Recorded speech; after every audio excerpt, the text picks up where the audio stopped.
senhores e minhas senhoras, o seminário Água e Energia se propõe a estudar os usos múltiplos da água, o necessário equilíbrio entre abastecimento, geração, irrigação, pesca e transporte. Propõe-se ainda examinar os cenários de escassez e usos prioritários da água, os potenciais conflitos, a gestão de crises, a harmonização de distintas visões sobre o tema. Foram convidados para o debate autoridades na gestão de recursos hídricos e na regulação do setor. Marilene Ramos, à minha direita, ex-presidente do Instituto Estadual de Ambiente e ex-secretária do Estado de Ambiente do Rio de Janeiro. Mozart Siqueira Araújo, que nos ouve em Recife, ex-presidente da Companhia Hidroelétrica de São Francisco e secretário de Fazenda de Pernambuco e professor da Universidade Federal de Pernambuco. Vicente Andreu, diretor-presidente da Agência Nacional de Águas, ANA. Márcio Pino, à minha esquerda, ex-procurador-geral da ANEEL e advogado especialista em direito regulatório. Quero desde logo agradecer a honrosa presença do Dr. Mário Óvia e do Dr. Fernando José de Pádua Costa Fonseca, diretor da ANTAC. E dizer, por fim, que esse é mais um evento do IDEA e da Fundação Getúlio Vargas, uma parceria que deu certo. Para presidir os trabalhos, prezo a presença da professora Juíza Dutra, do Centro de Estudos de Regulação e Infraestrutura da Fundação Getúlio Vargas. A doutora Juíza, a professora Juíza é que presidirá os trabalhos. Boa noite, senhoras e senhores. Então, gostaria de começar por agradecer aqui ao Dr. Tião, nosso anfitrião. Realmente considero esta uma parceria que deu certo. Estamos na terceira edição, se não me engano, desta parceria. Estamos na terceira edição e já estamos planejando os nossos próximos passos para o ano de 2015. Uma agenda estratégica e que talvez englobe ainda outros parceiros e a possibilidade, inclusive, de outras cidades sediarem eventos, inclusive tecnologia como essa que vamos testar aqui de modo ainda não totalmente profissional, né?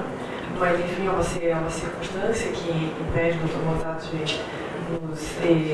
de nos dar a honra da sua participação aqui de modo presencial. Bom, ao tempo.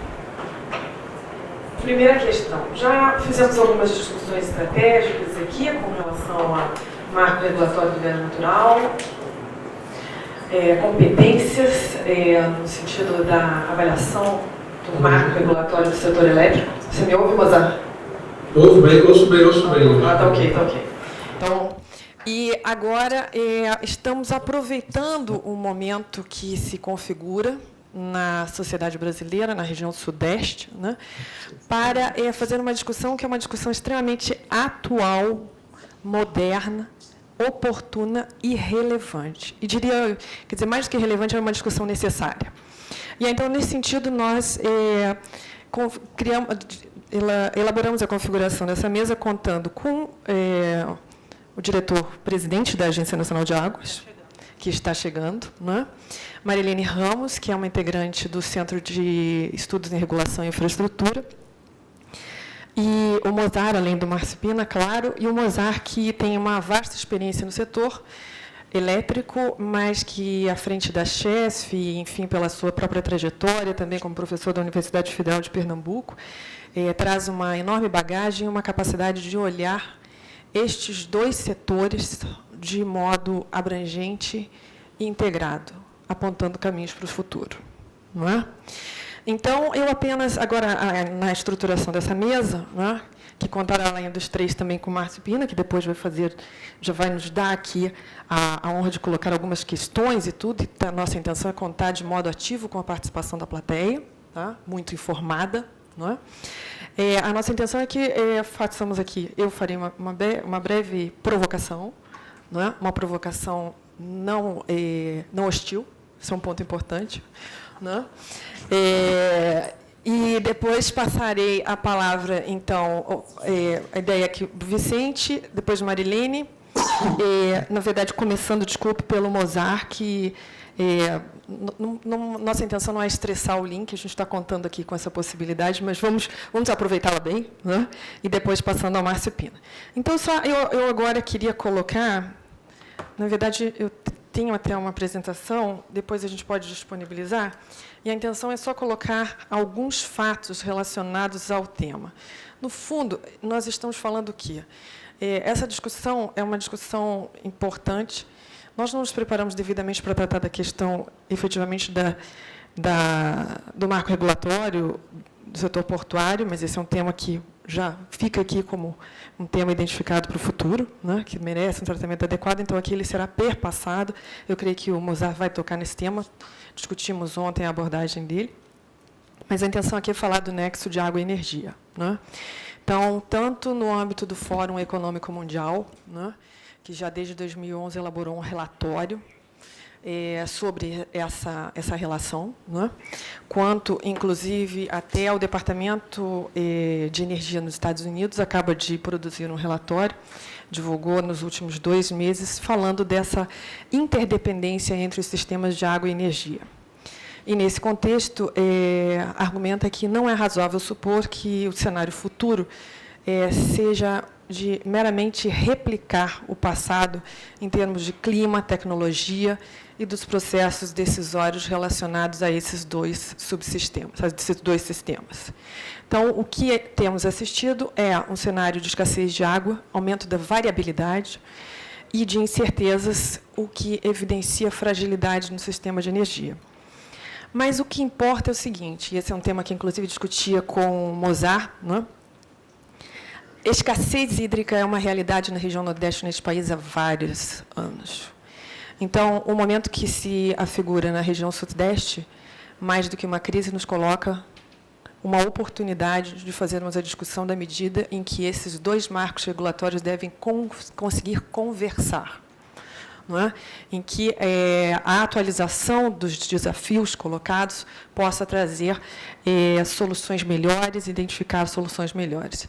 Então, no caso da abordagem do Departamento de Energia nos Estados Unidos, são traçados 6 pilares estratégicos na abordagem desse nexo entre água e energia. Esses pilares são otimizar a eficiência da produção de energia, né, através do seu uso de água, porque não se trata apenas da hidroeletricidade, existe um consumo de água extremamente importante na geração termoelétrica, né, talvez até mais importante. Não é? Então, essa é a realidade mundial. A otimização da eficiência energética nos sistemas de gerenciamento, tratamento, distribuição de água. Não é? Esse é um tema importante. O Mozart vai, inclusive, reportar números. Né? As perdas nesses 2 sistemas são enormes, né? Ainda colocam possibilidades de ganhos de eficiência.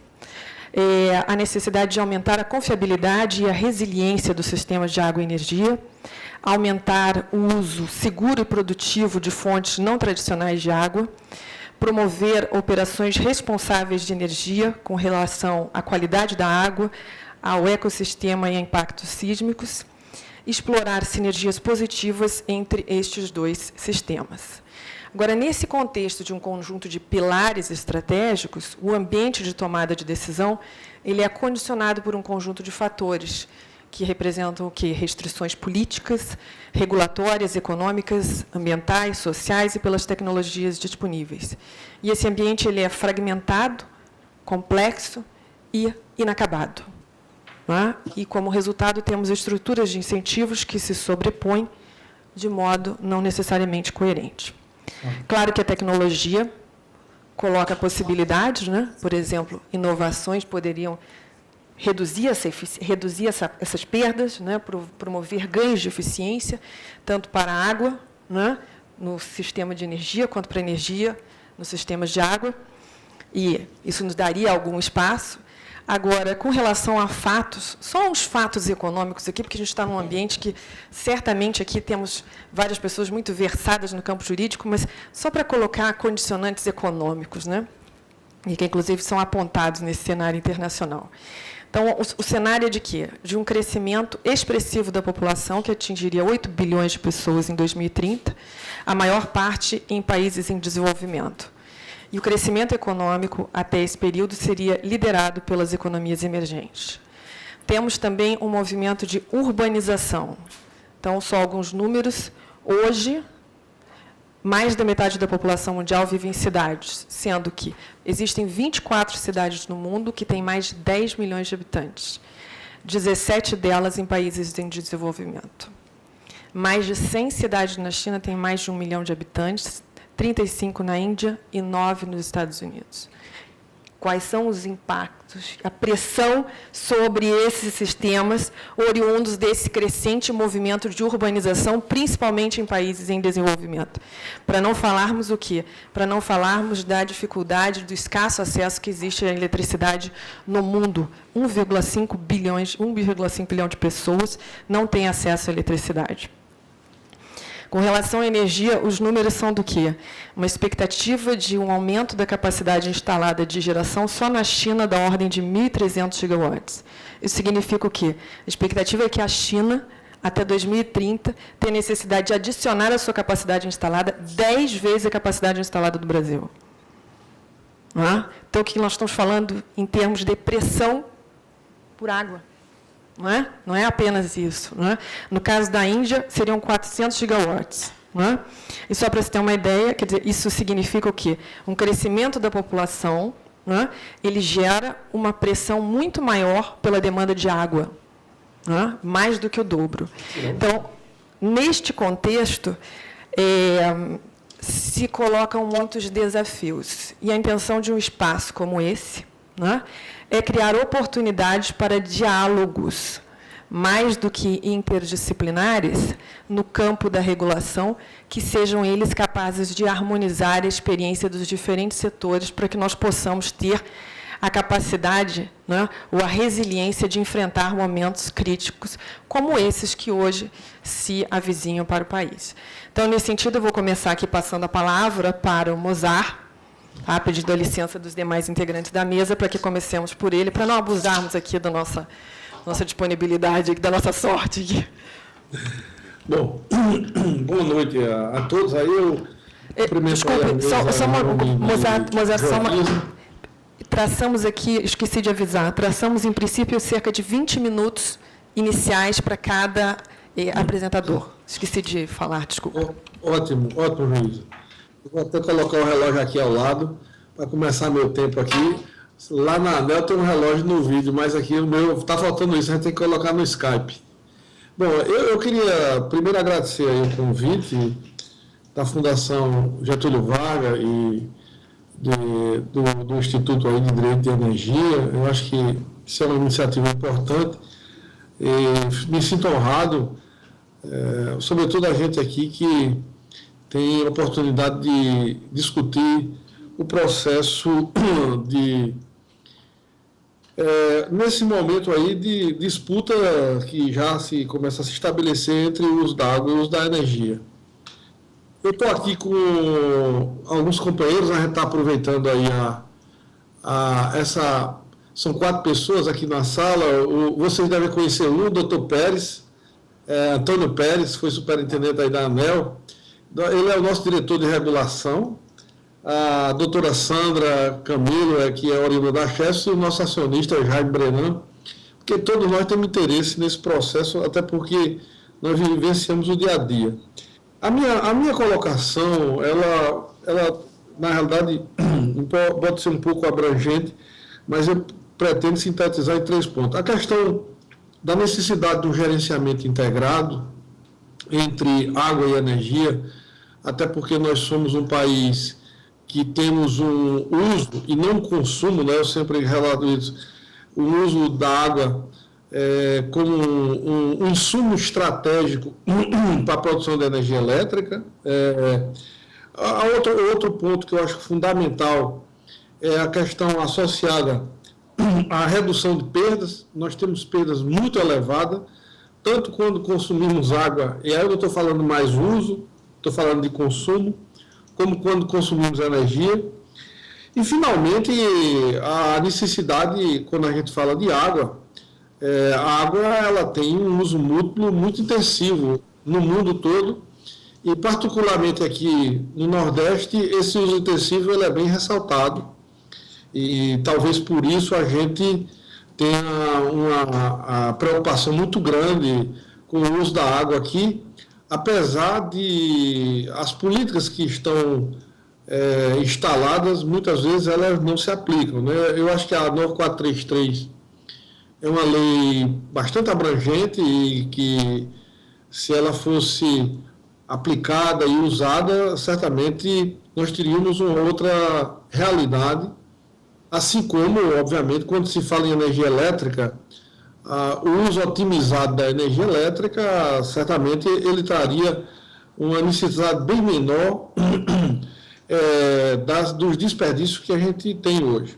Então, eu vou começar, por exemplo, quando eu falo gerenciamento integrado, a gente vê, e essa é a realidade cultural, e eu chamaria cultural histórica do Brasil, que enquanto o órgão, o setor elétrico, ele vem se aperfeiçoando desde o início, com o GCOI, com o GCPS, que eram os grupos coordenadores tanto da operação como do planejamento, a gente nunca teve uma visão estratégica e integrada do gerenciamento da água com relação ao Brasil. Na realidade, o que se faz é que, através da energia, você termina fazendo a integração do uso da água. Nós não fazemos transposições de bacia, mas usando a água numa bacia hidrográfica do norte, do nordeste, do sudeste ou do sul, na realidade você está usando a água e, ao usar a água, essa água, ela fica, embora nós sejamos, quando falo do setor elétrico usuário, essa água fica menos disponível para consumo, né? Essa sempre... Então, aqui no Nordeste, nós temos um estado onde esse conflito ele é muito presente, que é o estado da Bahia, porque é o único estado do Nordeste onde ele é abundante em uso de água e ele também é abundante na produção de energia. Então, nós temos, inclusive, dificuldades. É um estado onde, para se instalar as pequenas centrais hidráulicas, você tem uma dificuldade enorme, porque há um conflito estabelecido e muito claro nas bacias hidrográficas dos rios internos da Bahia, como Correntes, o Preto e tantos outros rios importantes que abastecem parcialmente o Rio São Francisco.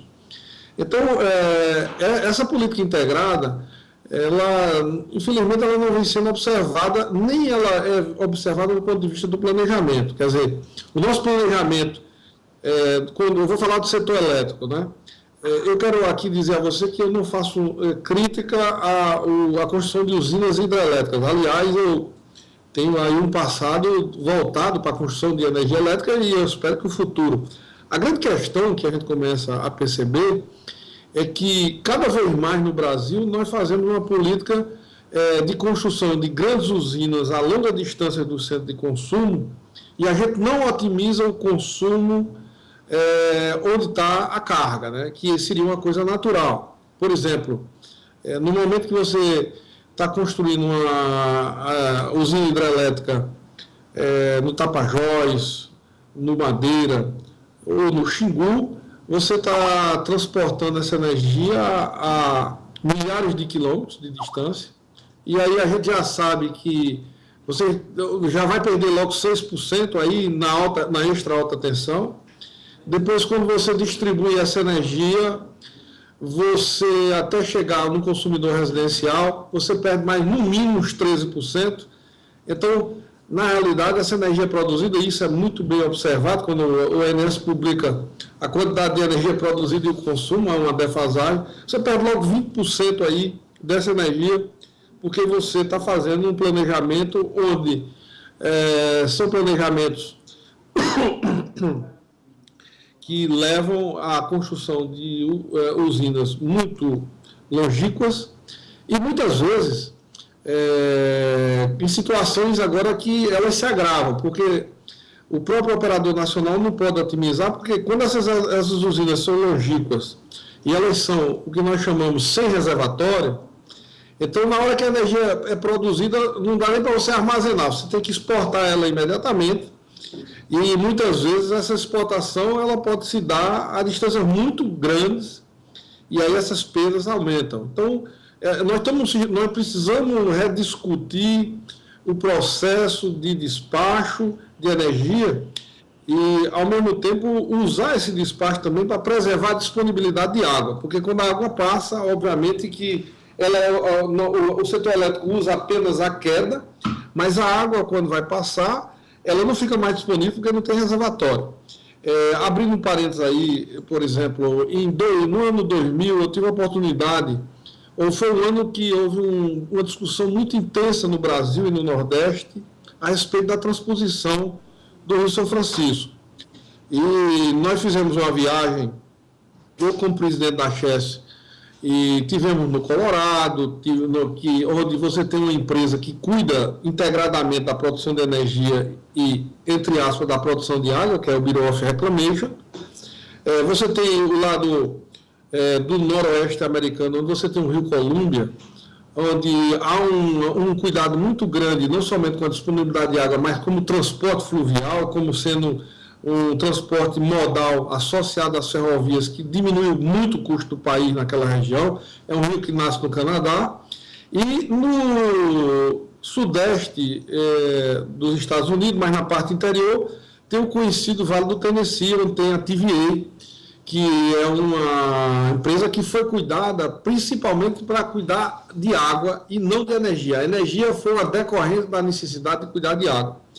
E o que a gente percebeu é que depois que nós visitamos esses lugares e que fomos ao Banco Mundial, é que nós estávamos fazendo parte de uma delegação do governo brasileiro e nós tivemos muita dificuldade quando as perguntas dos técnicos do Banco Mundial, elas se focaram na questão do uso da água, sobretudo da distribuição de água no país.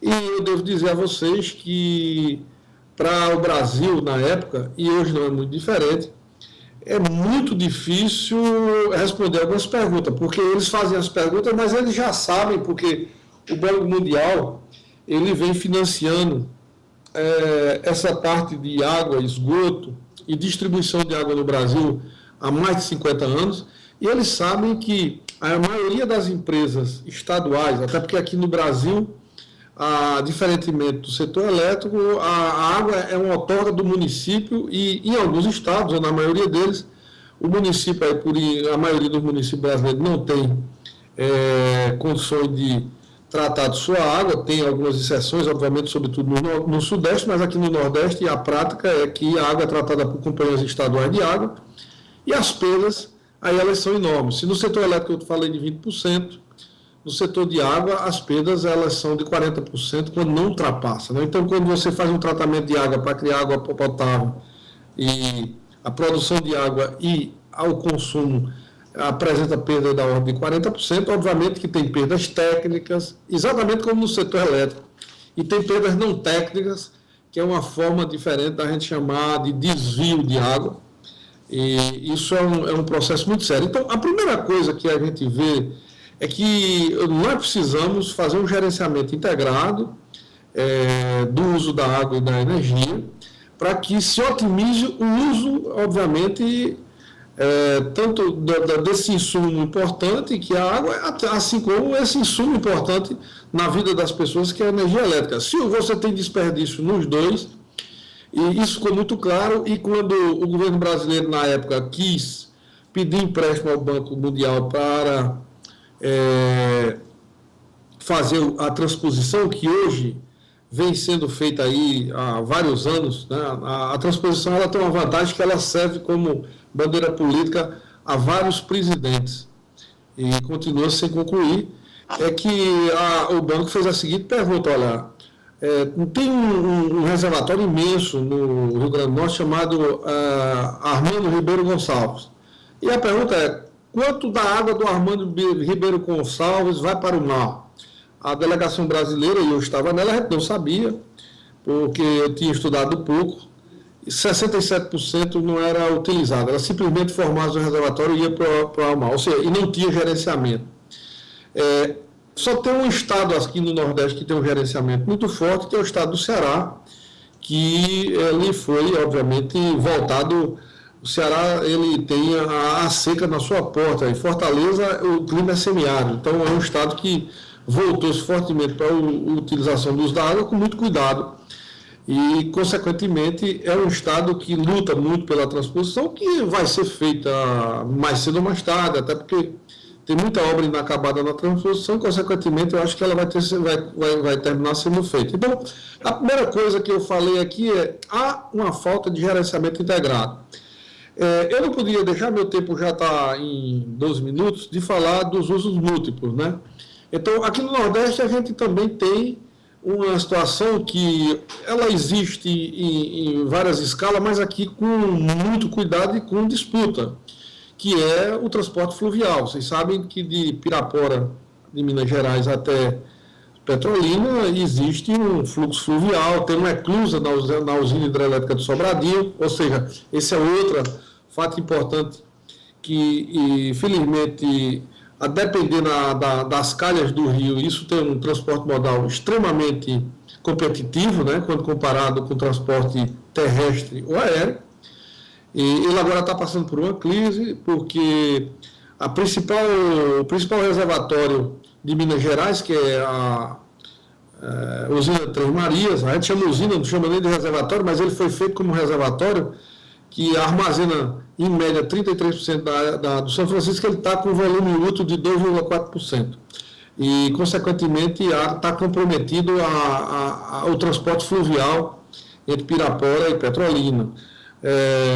Esse é o primeiro uso múltiplo, assim, que eu acho que, do ponto de vista de carga, ele é extremamente importante. E aí a gente está olhando, a água servindo, na realidade, de sustentáculo também para que pequenos navios, ou chatas, como são chamadas, eles percorram o rio levando commodities e diminuindo o custo do frete. Isso é extremamente importante para o interior do Brasil. E o São Francisco, nesse ponto aí, se presta para esse trabalho.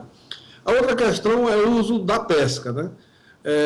Você tem uma produção hoje de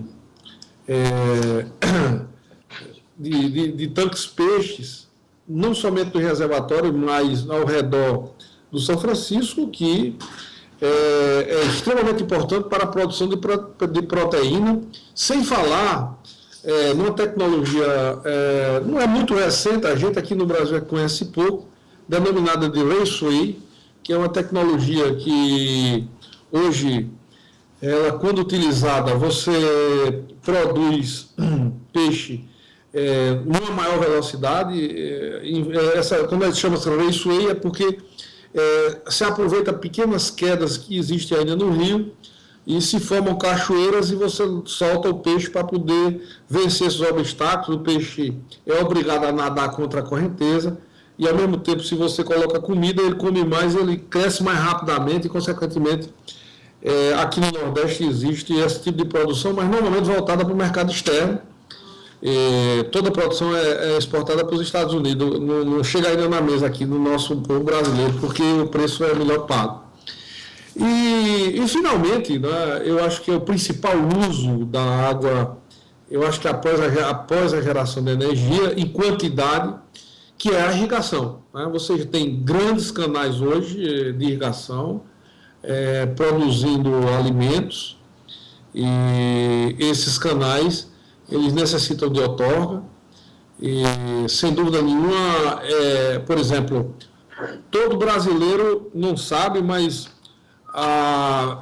os vinhos miolos, eles têm só mesmo o selo, recentemente lá, de Bento Gonçalves, mas grande parte está sendo produzido agora aqui no sertão pernambucano e baiano, né? O pessoal produz um vinho aqui, bota em barril de carvalho, exporta lá para o Rio Grande do Sul, lá a turma faz a mistura que eles sabem fazer, que é a assemblagem em francês, e vende como de Bento Gonçalves, e é uma produção imensa que, sem falar nos cargueiros que saem de Petrolina diretamente carregados de uva sem semente, que há um processo aí de colocar, sobretudo, as crianças para comer uva sem cimento, que depois que elas se adaptam, elas não comem com cimento, porque dá trabalho, né? A gente mesmo que é grandinho, certo, que vê uva novinho sem cimento, eu não sei se vocês devem conhecer, mas isso são cargueiros 747 que descem no aeroporto de Petrolina e no mesmo dia estão em Nova York distribuindo para o resto dos Estados Unidos, assim, em plena, sobretudo no inverno, que aí não tem safra lá, e a gente aqui tem 2 safras. Então, produzimos aí o Brasil, essa é uma parte do Brasil que pouca gente conhece, mas para isso o uso intensivo da água é muito alto e, consequentemente, tem uma redução na produção de energia na Bacia do São Francisco muito grande. Esses usos mútuos, como eu falei, obviamente que a lei prioriza o consumo humano e animal, e eu diria que ocorre em menor escala, né? Esse uso humano maior, a gente sabe que fica na costa, onde está concentrada fundamentalmente a população brasileira, e que também não vamos chamar assim, gerenciada, né? Aqui no nosso, o exemplo, por exemplo, aqui de Recife, eu acho dificilmente um prédio ou um edifício grande aqui no Recife não tem poço próprio e gera sua própria água, quer dizer, não é água da empresa de saneamento, normalmente é água própria, e muitas vezes não, isso a lei prevê, eu sei que eu sou um dos usuários, e a lei prevê outorga, e essa outorga também não é observada, então você começa a ter problema muitas vezes com lençóis freáticos aqui na cidade, e toda essa questão da água, né, ela é permeada frequentemente de energia. Não temos uma situação similar ao que ocorre nos Estados Unidos, onde a produção térmica, que representa quase 80% da produção de energia nos Estados Unidos, usa muita água, então o uso na indústria, sobretudo de produção de energia elétrica, é muito intensivo. A gente não, o uso, eu diria mais do que o uso, o consumo, e nós aqui no Brasil, na realidade, precisamos de um gerenciamento que possa antever. E eu só vejo uma solução. A água, primeiro, é o gerenciamento para evitar esse enorme desperdício que o Brasil continua fazendo. Na energia, cada vez mais fazer um planejamento onde você possa dispor dessas fontes distantes do centro de consumo, mas quando você tiver, hoje aqui no Nordeste, no Sudeste, fontes que são denominadas de alternativas para gerar a energia próxima à carga, você está reduzindo essas perdas hoje que chegam a 20%, elas podem ser reduzidas muito grande e ao custo bastante reduzido.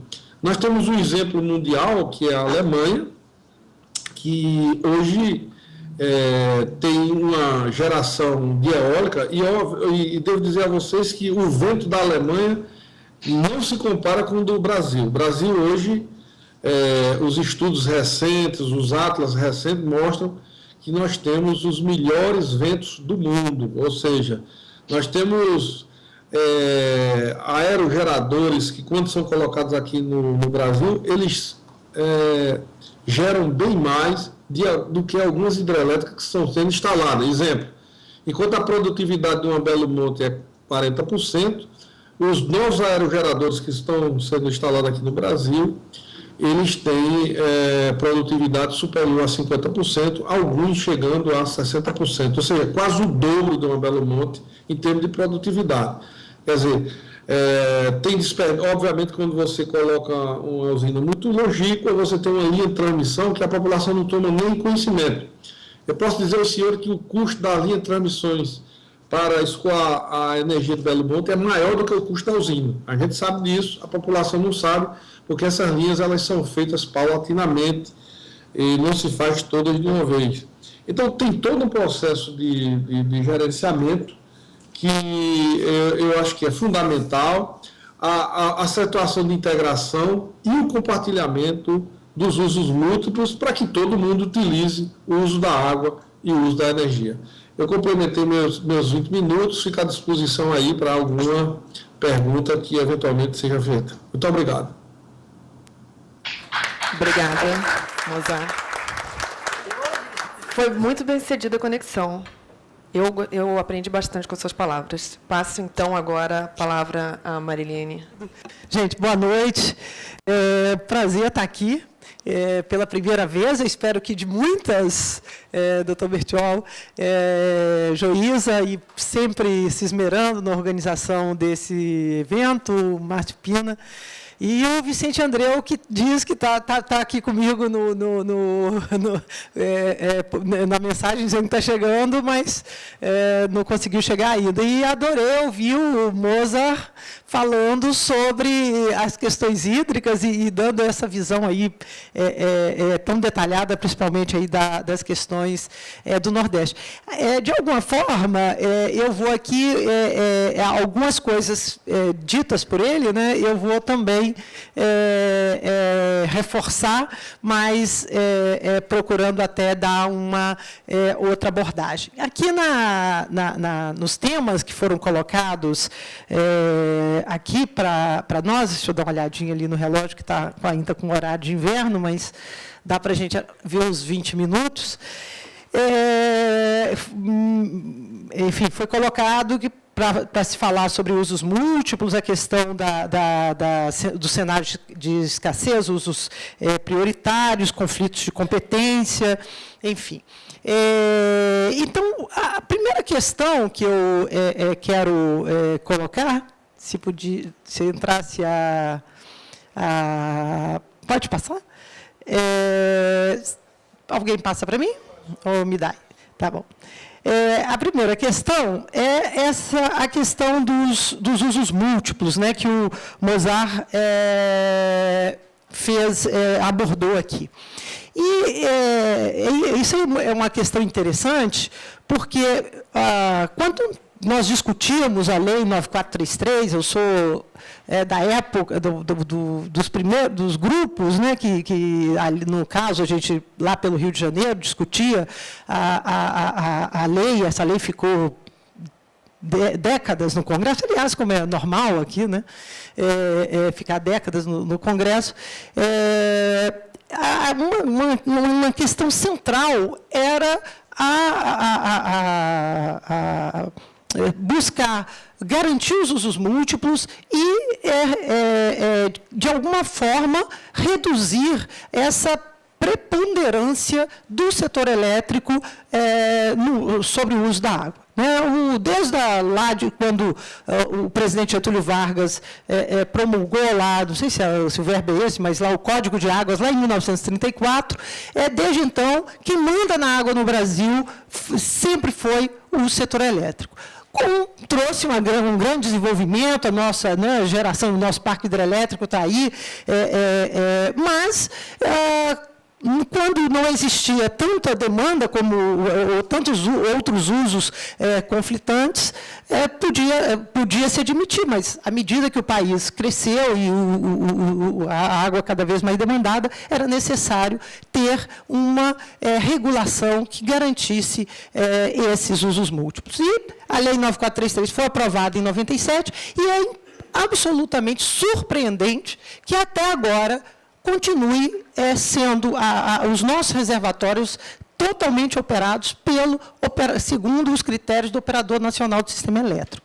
Então, eu acho que essa situação que nós vivemos e que está mostrando, né, cada vez mais as situações de conflito, de escassez, conflito entre abastecimento humano, abastecimento público e geração hidrelétrica, conflito entre o transporte, né, hidroviário e a geração hidrelétrica, enfim, tem mostrado que nós precisamos, talvez, ter no Brasil um operador nacional do sistema hídrico.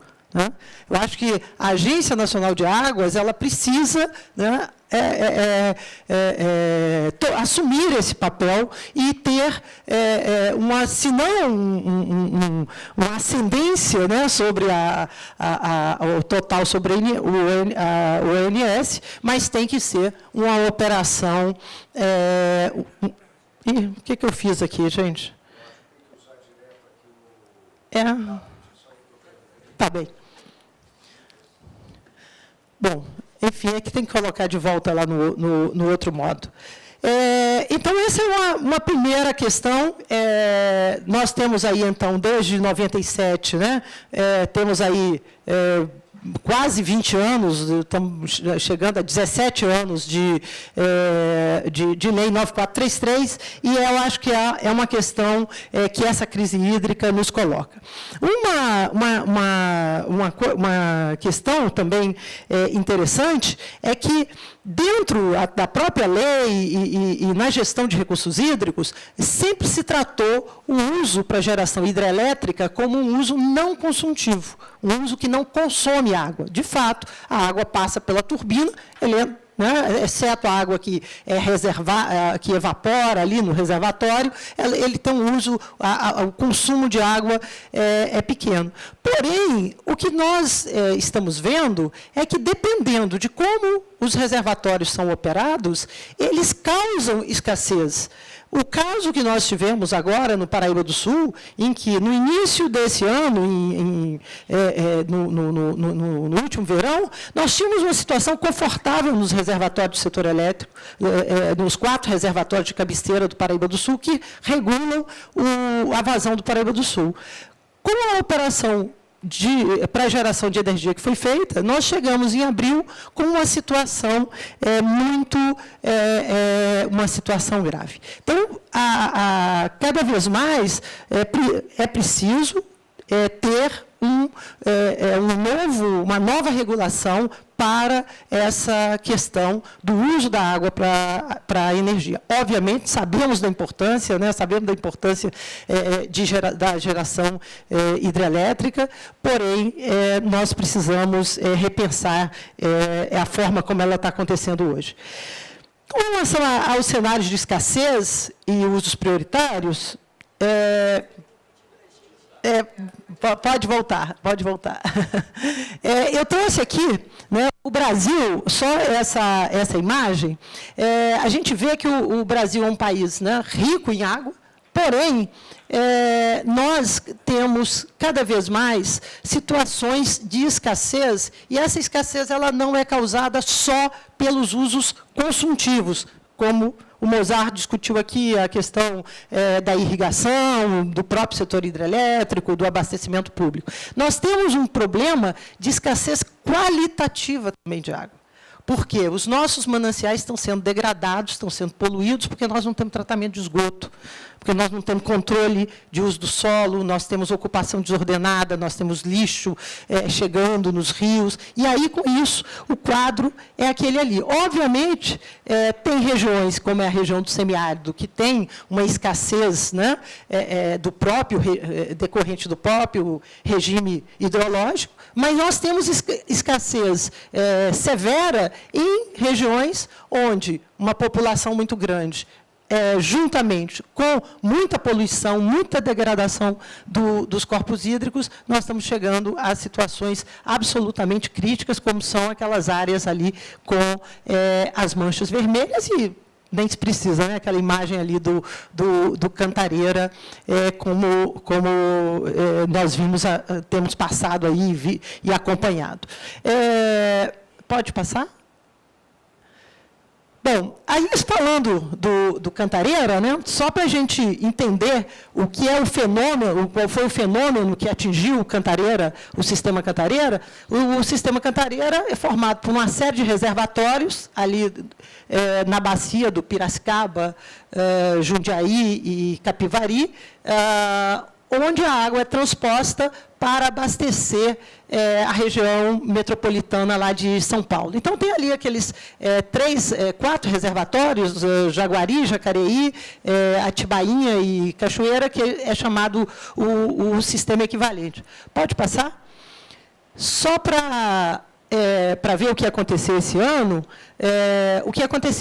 isso aí esses gráficos mostram as vazões mínimas, a vazão média mensal daquele sistema equivalente, a vazão que chega naqueles reservatórios que estão ali, que formam o sistema Cantareira. Então, a gente vê aí que a vazão, a linha azul, é 2014. Então, nós temos ali o ano de 53, que era considerado o ano mais seco, e nós temos as vazões afluentes àqueles 4 reservatórios, que é grosseiramente ali, cerca de 50% dessa mínima histórica. Então, isso aí explica porque nós chegamos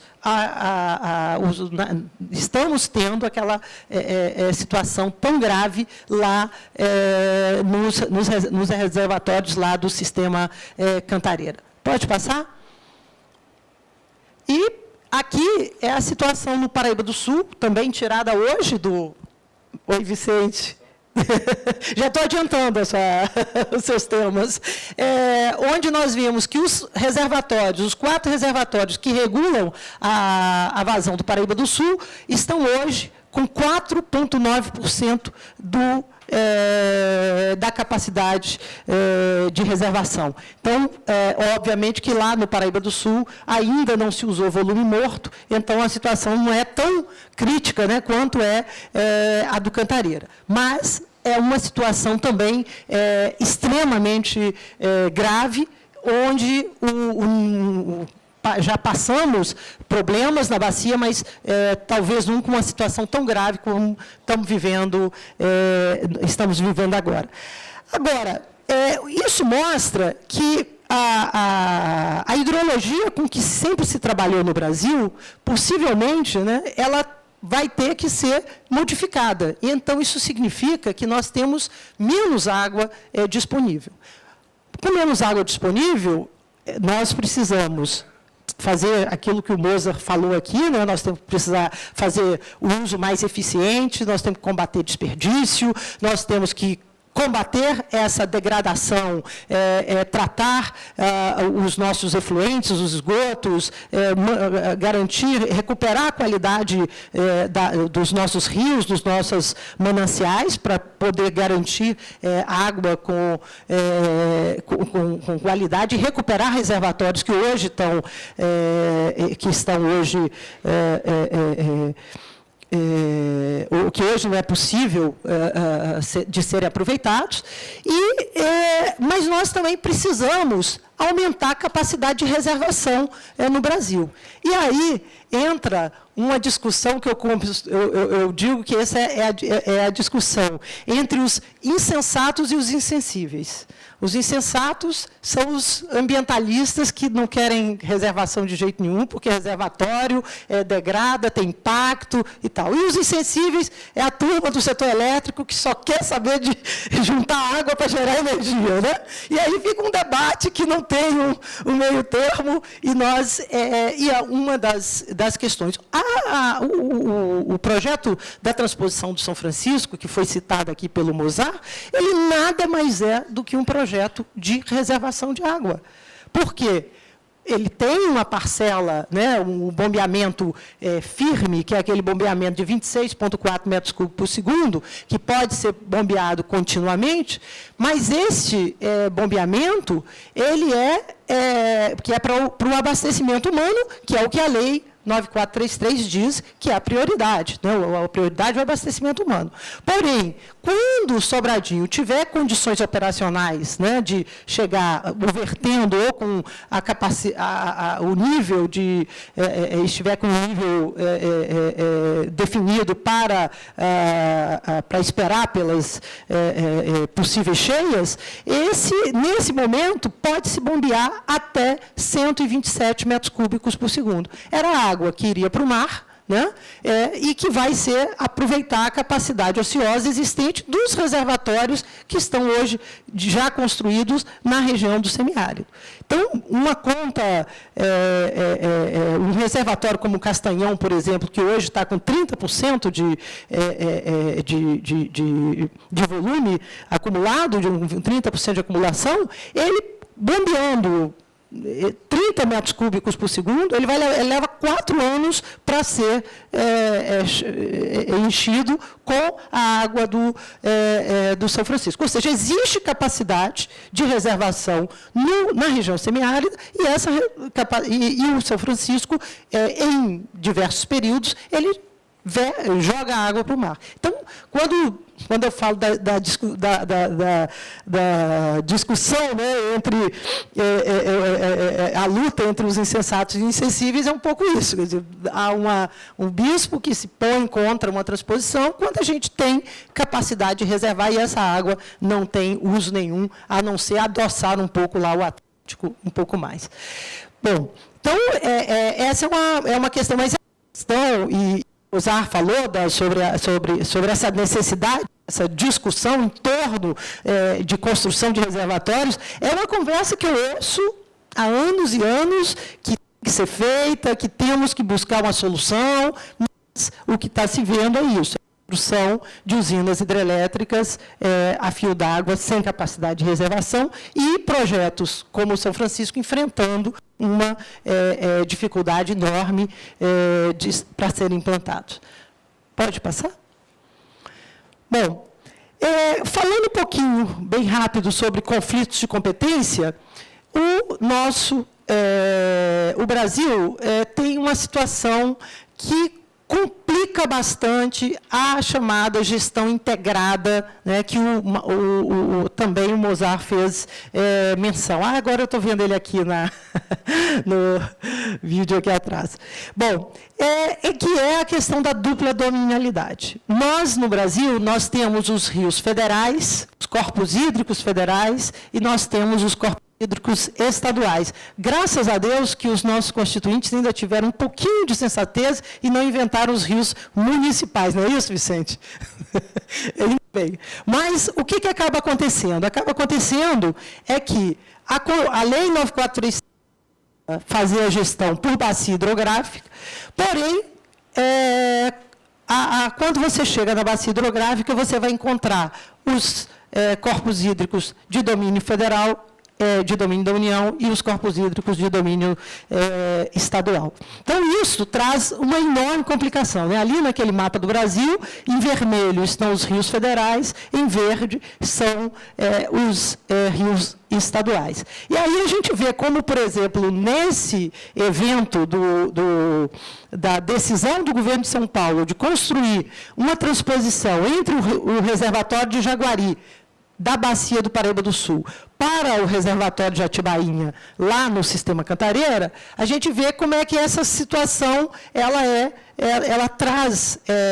gera conflitos. Aqui está a bacia do Paraíba do Sul, né, que é o rio aí que está causando essa discussão, quase uma guerra entre o Estado do Rio e o Estado de São Paulo, e a gente vê ali o rio Paraíba do Sul, que é um rio federal, porém, pode passar que aí a gente vê um detalhe, a gente vê o seguinte, que o reservatório, a represa de Jaguari, né, que está no Rio Jaguari, o Rio Jaguari é um rio estadual, e o reservatório de Jaguari é um reservatório estadual porque foi construído com recursos do governo do Estado de São Paulo. Se ele fosse construído, ainda que no rio estadual, com recurso do governo do Estado, do governo federal, a água da represa de Jaguari seria de domínio federal.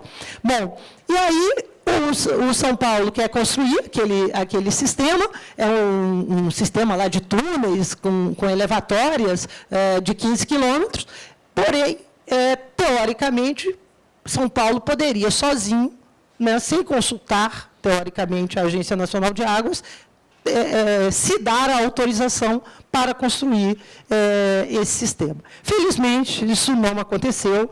O São Paulo houve uma grita geral, né, e houve essa consulta, mas isso é uma questão. Agora, quando o São Paulo tira a água da represa do Jaguari, ele afeta a disponibilidade hídrica no Rio Paraíba do Sul e, portanto, ele afeta a disponibilidade hídrica para o Estado do Rio de Janeiro. Eu não vou aqui dizer que São Paulo não pode tirar a água da represa do Jaguari, o que eu tenho defendido, aliás, eu fui acusada pelo Fábio Feldman na segunda-feira no evento de ter falado mal de São Paulo.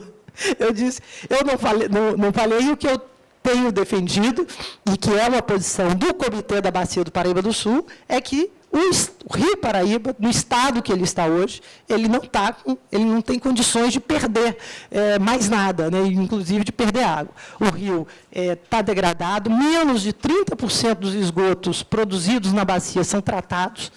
Os sistemas que usam a água da bacia perdem, o nível de perda são altíssimos, né? Tem que se fazer investimento em controle de perdas, mas, enfim,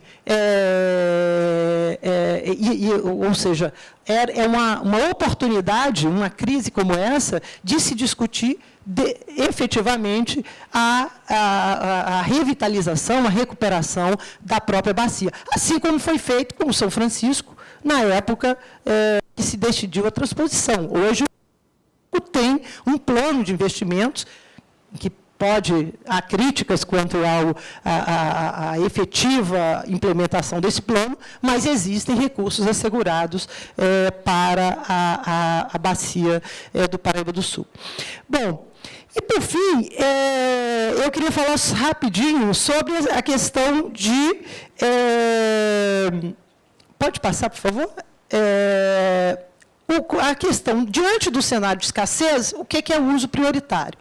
Isso é uma questão, a lei é clara em dizer que o uso prioritário é o abastecimento humano. Tanto é que esse argumento foi usado para garantir a água para a transposição de São Francisco, pelo menos o bombeamento contínuo, né? Agora, quando a gente fala isso, uma questão que se coloca é para que nível de abastecimento, né, que nível de uso tem que ser absolutamente garantido. Então, aí é o caso que também o Mozart comentou, onde nós temos sistemas de abastecimento público com perdas absolutamente inaceitáveis, né?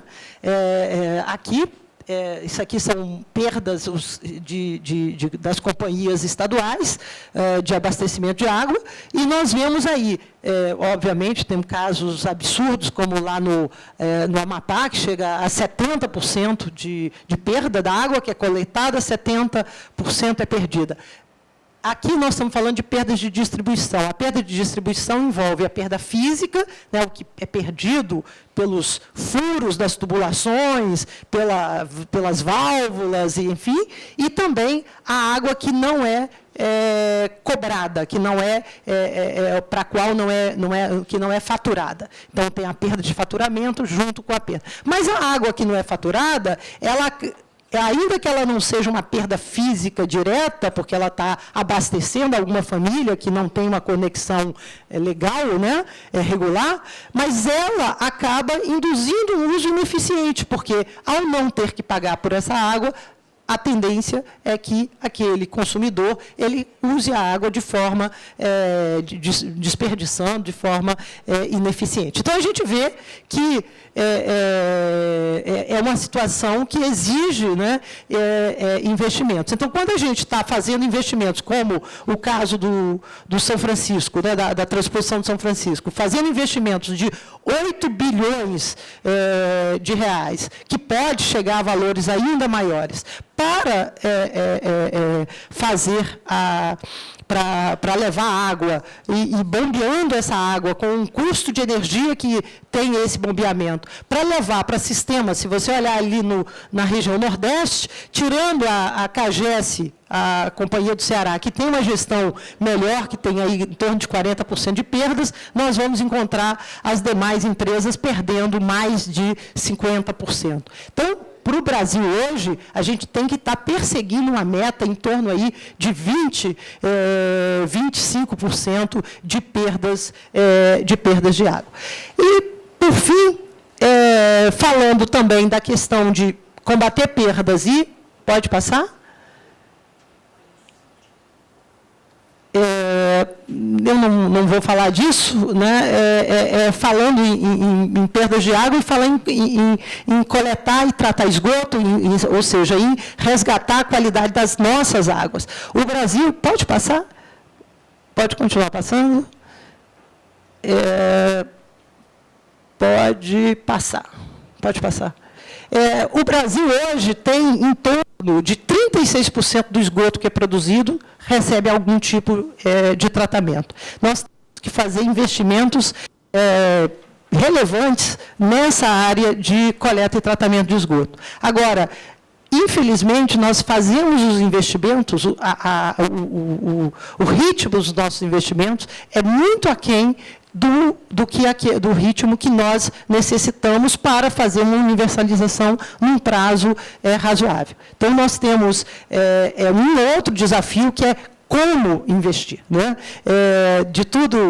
De várias coisas comentadas pelo Mozart com relação a como nós produzimos e distribuímos e consumimos energia, produzimos, distribuímos, consumimos água, a gente vê que nós precisamos atacar problemas que são problemas históricos. Nós, antes de pensar em soluções mirabolantes, né, eu vejo as pessoas falando em dessalinização de água, em construir algumas dessalinizadoras ali no litoral de São Paulo para bombear a água, nós temos muito dever de casa para fazer. Nós temos que fazer investimento em perdas,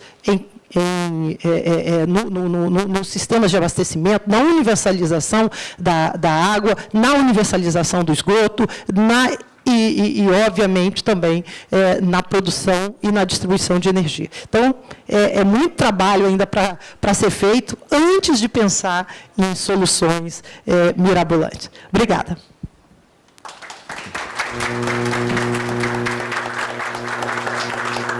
Obrigada, Marilene. Então, agora a condução terá a seguinte sequência.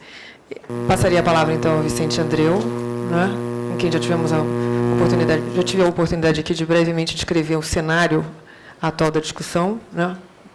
E depois teríamos um intervalo e voltamos para o início aqui com o Márcio Pina e abriremos, então, a palavra. O Márcio também terá um papel aqui de ser um moderador provocador.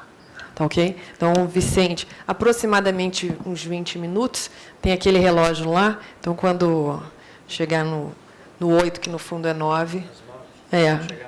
Quando às 9 ia te dar 1h20, mas... Obrigada. Boa noite. Cumprimentar aqui o Luiz, o Márcio, o Mozart, que está também nos acompanhando, e a Marilene. Eu tive a oportunidade de pegar aqui uma grande parte da sua fala, e bastante orientadora, inclusive, da mensagem que eu gostaria de passar aqui a vocês. Pedir desculpas pelo atraso. Nesse mesmo horário, a ministra Isabela Teixeira está fazendo uma reunião com todos os secretários e com as coligadas, a ANA, o IBAMA, o ICMBio, o Jardim Botânico, uma avaliação desse período, né, encerramento de 4 anos de mandato, e eu tive a oportunidade de acompanhar, mas vou perder a melhor parte quando ela mencionou que, ao final, ela ia falar um pouquinho sobre o que vai acontecer em 2015. Então, vou voltar também com a minha atenção toda voltada para lá. Eu tinha muito interesse em participar deste evento para poder apresentar a vocês algumas reflexões. São reflexões, algumas mais gerais, no âmbito da ANA, outras pessoais, de grupo, assim, ou mesmo minha, ou de um grupo pequeno de pessoas, acerca do aprendizado que nós estamos tendo em função da ocorrência dos eventos extremos, seja as inundações e a cheia do Rio Madeira no início desse ano, que ali também há um aprendizado bastante rico, mas, em particular, o aprendizado dado pela estiagem, pela severa estiagem que atinge particularmente o sudeste brasileiro e até por conta dessa relação de que essa ainda é a bacia prioritária na produção de energia elétrica no Brasil, em termos gerais, aí, tomar a bacia do Paraná como essa bacia que tem o maior potencial de geração hidrelétrica instalada no país. Então, essa oportunidade eu não gostaria de perder, queria apresentar para vocês algumas reflexões, e pensei até no início de trazer um estudo de caso, que é o estudo de caso do Paraíba, que é incompleto, mas, dada a natureza de ser uma questão mais genérica, eu vou falar sobre o Paraíba, mas tentar passar para vocês uma essas reflexões num sentido mais amplo. Queria dizer a vocês, inicialmente, de que, na relação da discussão sobre água e energia, há, de partida, uma enorme desigualdade, seja do poder político e do poder econômico, mas seja do conhecimento do que esses sistemas representam e das suas competências intrínsecas. Tanto isso é verdade, né, dessa supervalorização, que hoje, no dia de hoje, o Ministério Público Federal entrou com uma ação contra a Agência Nacional de Águas, pedindo com que a Agência Nacional de Águas se abstenha de emitir outorgas aonde não existem comitês de bacia hidrográfica, em particular na região amazônica, para a não instalação de usinas hidrelétricas, em particular, nesse processo pedido pelo MP. Então, não só não dá nenhum tipo de outorga, mas há um foco muito grande do Ministério Público Federal, de 6 estados, nessa direção, com um fundamento que não tem nenhuma base concreta para esse nível de sustentação e de dimensão de uma ação desse tipo, a não ser o desconhecimento e uma interpretação muito superficial da legislação de recursos hídricos com outra finalidade. Porque na legislação se diz que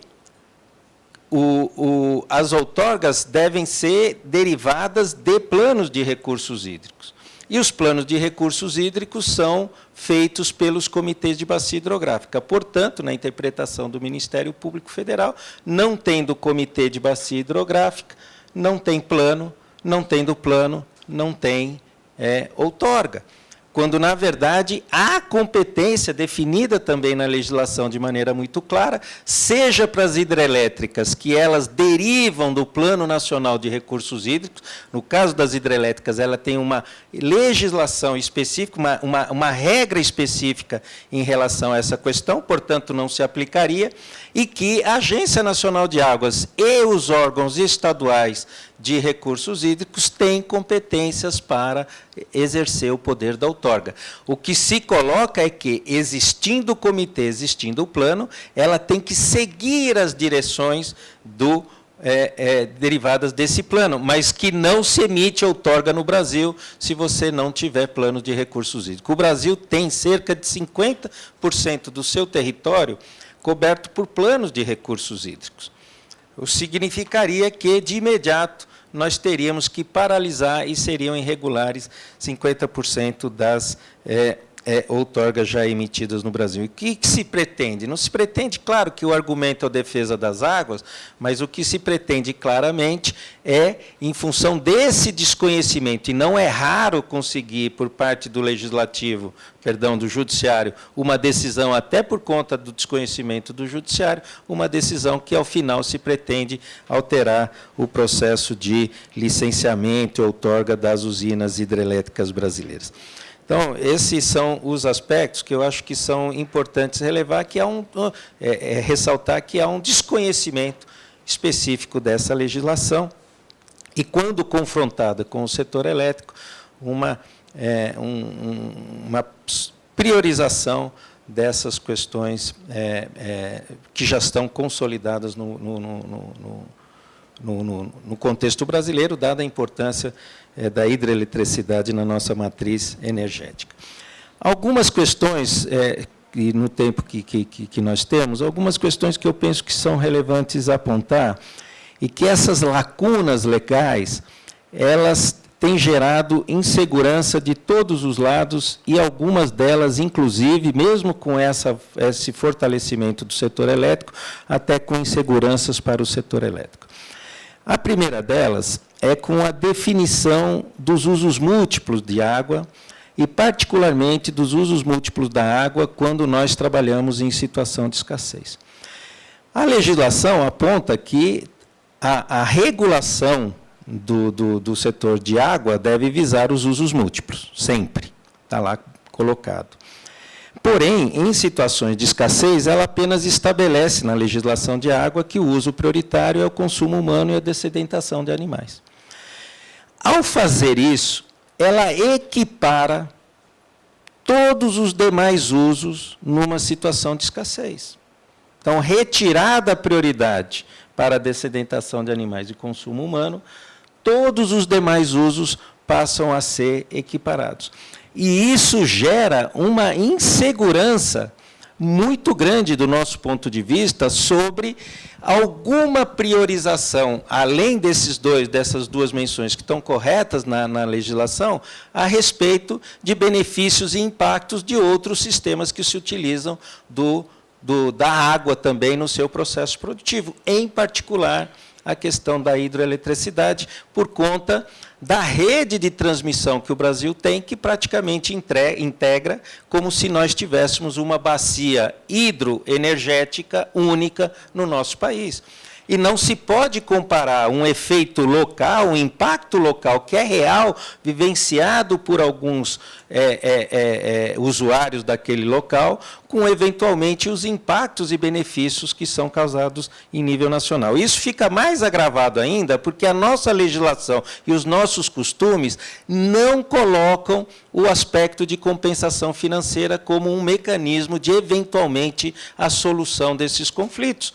Então, nós não temos essa cultura de, eventualmente, numa priorização de um determinado uso, no caso energia, ou mesmo dentro da agricultura, ou quando você tem o conflito entre urbano e agricultura, a priorização para o urbano, da indenização, ou de parte da indenização, pelo fato de que aquele outro setor não pode utilizar o sistema de água. Isso gera uma grande insegurança.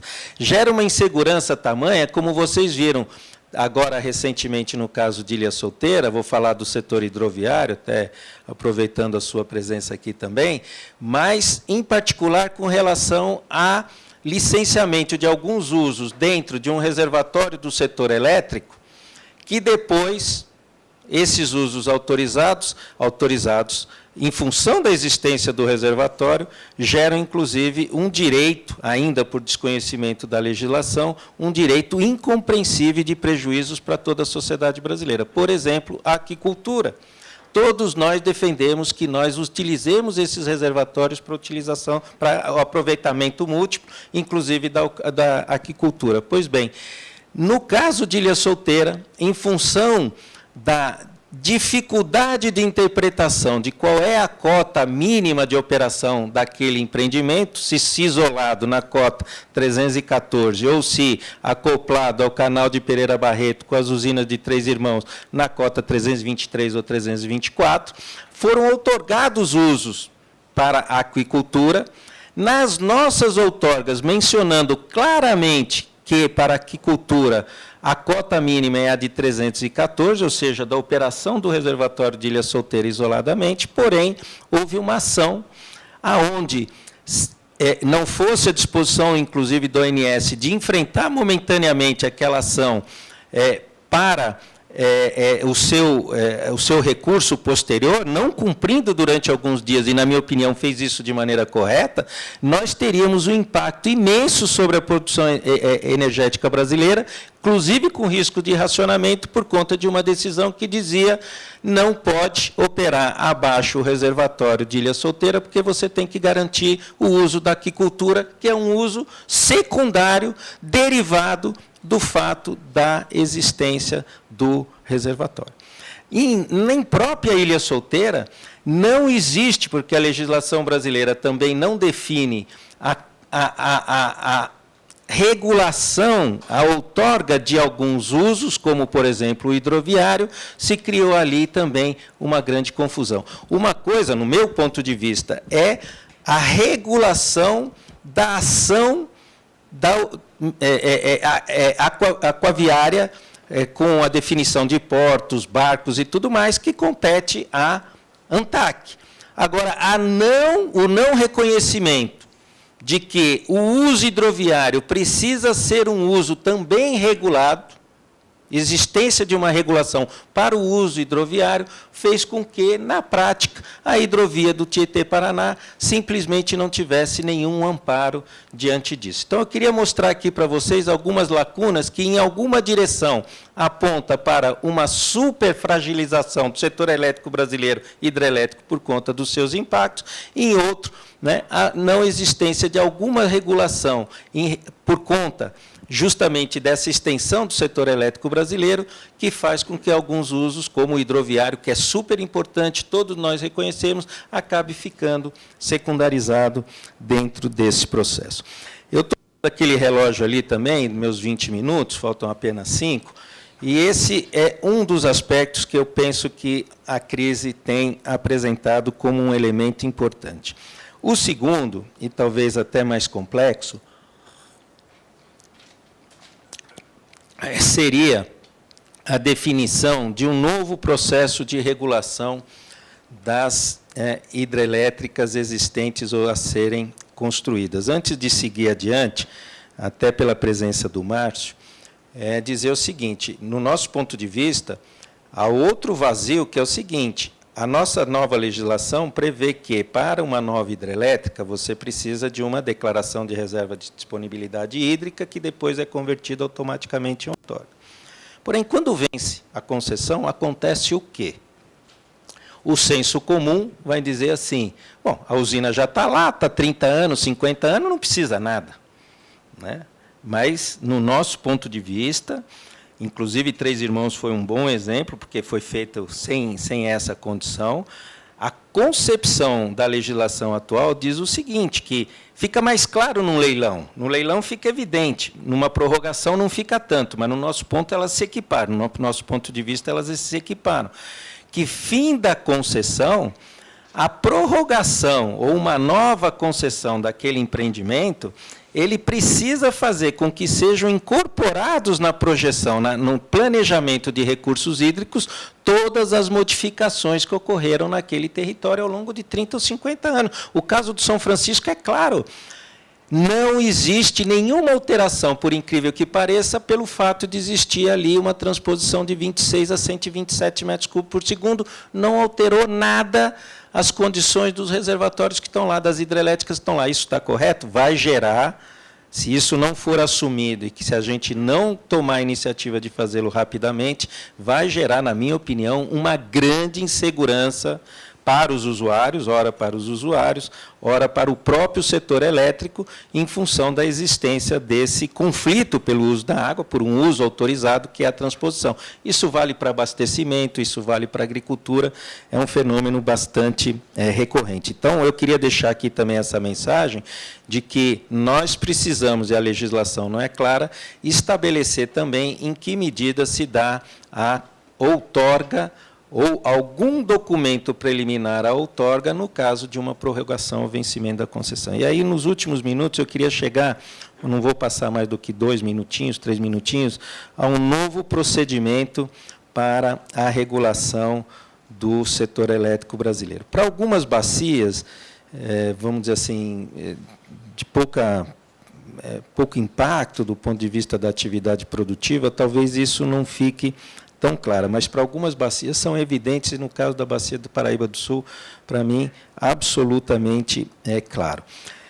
Ao você fazer uma regulação, no caso de recursos hídricos, que define, basicamente, fora algumas questões de operação em alguns aspectos muito específicos, ao você definir as condições de suporte para uma capacidade máxima daquele empreendimento em função da década milenar, 100 anos de taxa de recorrência, 50 anos de infraestrutura, as questões das cidades e tudo mais, você define uma cota máxima, né, um valor máximo de funcionamento daquele empreendimento, e depois você estabelece as condições mínimas a serem observadas no funcionamento daquele empreendimento também. Então, a regulação, em certa medida, estabelece o máximo e estabelece o mínimo. Portanto, fica o agente elétrico, hidrelétrico, o concessionário, autorizado, a partir, evidentemente, da operação integrada feita pelo ONS em nível nacional, autorizado a operar nessas condições de máximo e mínimo de maneira livre, a partir da conveniência ou da necessidade energética da exploração daquela bacia.